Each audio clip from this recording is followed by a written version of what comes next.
తిరుమల లడ్డు వివాదంలో సీఎం చంద్రబాబుపై సుప్రీంకోర్టు మండిపడిన విషయం తెలిసిందే. దీనిపై మాజీ మంత్రి ఆర్కే రోజా స్పందించారు.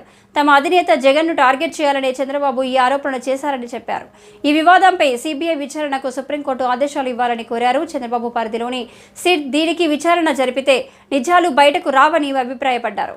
భక్తుల మనోభిప్రాయాలను పునరుద్ధరించాలని దానికి సుప్రీంకోర్టు కలుగజేసుకొని ఇది విచారించి నిజానిజాలు తెలపాలని మొదటి నుంచి మేము కోరుకుంటూనే ఉన్నాం.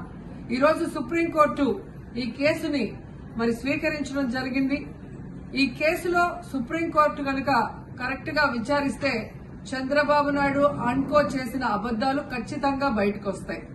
ఎందుకంటే మీరే చూశారు, చంద్రబాబు నాయుడు లాంటి వాళ్ళు ఒక సీఎం స్థాయిలో ఉండి తప్పు జరిగిందా లేదా అని విచారణ చేయకుండా, ఎటువంటి సాక్ష్యాధారాలు లేకుండా కేవలం జగన్మోహన్ రెడ్డి గారిని టార్గెట్ చేయాలి, ఆయన మీద నింద వేయాలి, ఆయన్ని హిందువులకి దూరం చేయాలన్న ఒక దురుద్దేశంతోనే ఈ యొక్క కామెంట్ చేశాడు అనేది స్పష్టం కాబోతుంది.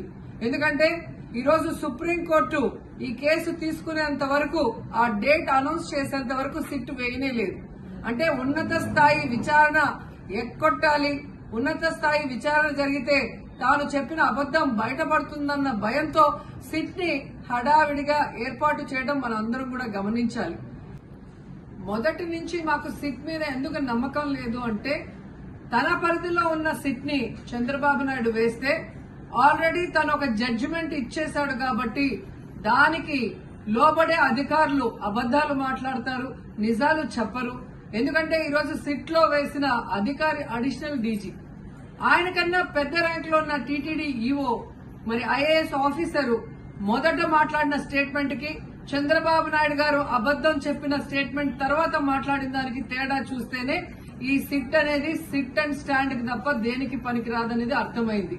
అందుకే మేము మొదటి నుంచి అడిగాము, సుప్రీంకోర్టులో విచారణ జరగాలి, సిబిఐకి డైరెక్షన్ ఇచ్చి విచారిస్తే ఖచ్చితంగా మత కల్లోలాలు సృష్టించాలనుకున్న చంద్రబాబు నాయుడు అన్కో అందరికీ కూడా బుద్ధి చెప్పే అవకాశం దొరుకుతుందని. సో ఈరోజు విచారణ స్టార్ట్ అయింది. దీన్ని సిబిఐకి అప్పచెప్పి సిట్టింగ్ జడ్జి పర్యవేక్షణలో విచారణ జరిగితే ఖచ్చితంగా హిందువుల మనోభిప్రాయాల్ని గౌరవించిన వాళ్ళం అవుతాం, పునరుద్ధరించిన వాళ్ళం అవుతాం. లేకపోతే చంద్రబాబు నాయుడు